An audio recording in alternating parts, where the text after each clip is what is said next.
अगर हम इमरजेंसी के दौरान की गई संवैधानिक कार्रवाई की बात करें तो संविधान में पेश किए गए सबसे विवादास्पद संशोधन आपातकाल के दौरान ही लाए गए थे। आपातकाल लगने के तुरंत बाद ही पहली बार 22 जुलाई 1975 को संविधान में 38वां संशोधन पारित किया गया, जिसके अनुसार न्यायपालिका से आपातकाल की न्यायिक समीक्षा करने का अधिकार छीन लिया गया था। यानी इससे पहले तक न्यायपालिका सरकार के द्वारा बनाए गए कानूनों, नियमों की समीक्षा कर सकती थी, पर अब यह अधिकार छीन लिया गया। इन अमेंडमेंट्स के 2 महीनों बाद कॉन्स्टिट्यूशन में 39th अमेंडमेंट किया गया। यह अमेंडमेंट इंदिरा गांधी के लिए प्रधानमंत्री का पद बनाए रखने के इरादे से पेश किया गया था।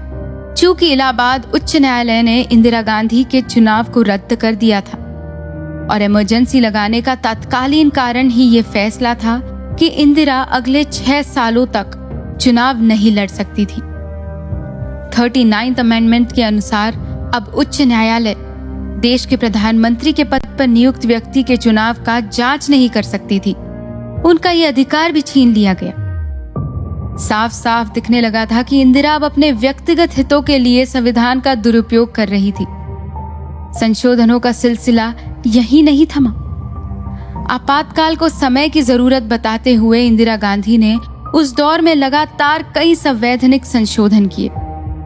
संविधान में 40th और 41st अमेंडमेंट के माध्यम से कई प्रावधानों को बदलने के बाद 47th अमेंडमेंट पेश किया गया, जिसने भारतीय कॉन्स्टिट्यूशन का मजाक बना दिया। इस अमेंडमेंट ने उस स्थिति को जन्म दिया जहां लोगों ने संविधान को भारत का संविधान कहने के बजाय इंदिरा का संविधान कहना शुरू कर दिया। इस संशोधन अधिनियम ने संविधान की प्रस्तावना के प्रावधानों को भी बदल दिया। साथ ही इस संशोधन के 59वें खंड ने सर्वोच्च न्यायालय के साथ संसद को सर्वोच्च अधिकार बनाने वाली कई शक्तियों को छीन लिया था, जिसके चलते अब बिना किसी न्यायिक हस्तक्षेप के संविधान के किसी भी खंड में संशोधन करने के लिए प्रधानमंत्री की अनियंत्रित शक्तियां प्रदान की गई थी।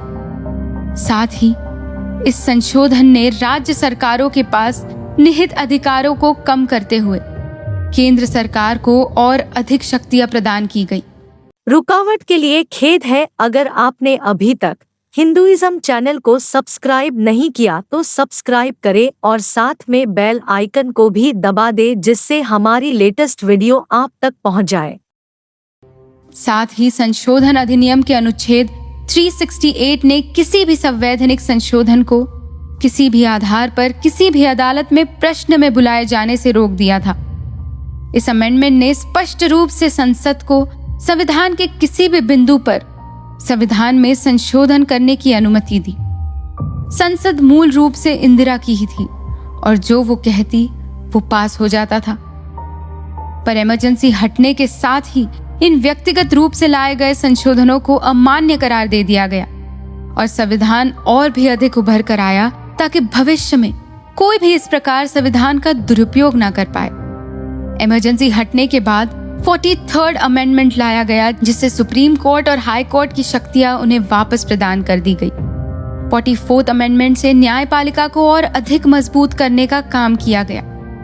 साथ ही इसने 42nd संशोधन हटाने के साथ संविधान को पहले से कई ज्यादा मजबूत बनाने का काम भी किया।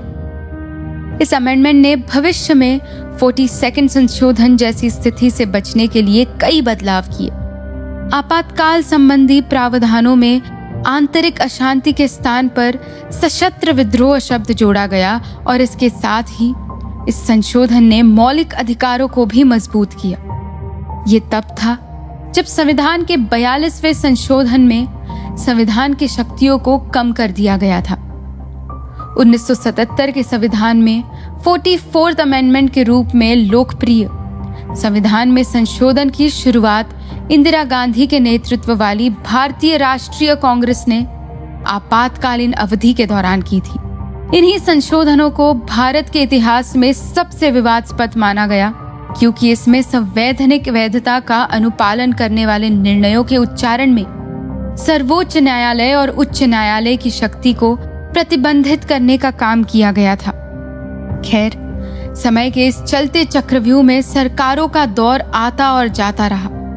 जनता का जनता द्वारा जनता के लिए शासन आज भी सर्वश्रेष्ठ है। समय के इन ज्वार भाटों ने हमारे संविधान को और अधिक मजबूत किया और लोकतंत्र को सशक्त नींव दी, जिस नींव पर आज की सरकारें कल का भविष्य लिख रही है और लोकतंत्र और अधिक मजबूत होकर गुजर रहा है। ये थी इमरजेंसी की कहानी।